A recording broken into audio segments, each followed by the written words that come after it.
So if you're wondering what the difference is between a passive investor and a defensive investor is, they're pretty much just they're very similar in terms of the definition.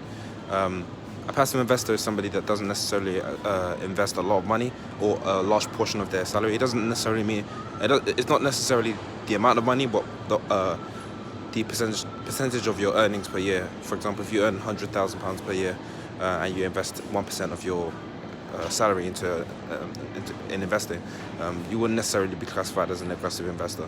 You could also earn you could also earn £10,000 a year and invest 1%.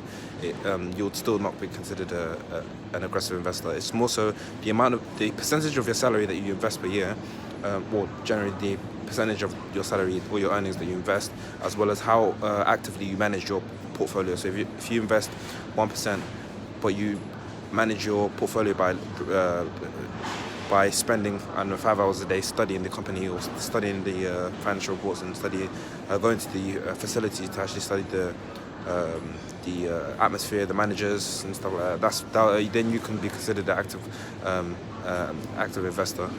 So it's also the percentage of your earnings that you invest, as well as how much time you spend, how much time you dedicate to actually understanding your investments. So a passive investor is the opposite of that. A passive investor would be somebody that usually gives over their money to somebody else to actively manage it for them. So they don't have to do much of the work, or they do very little or no work to manage the portfolio. That's a passive investor. Yeah, that's a passive investor. So the video was about a passive investor compared to a passive investor compared to.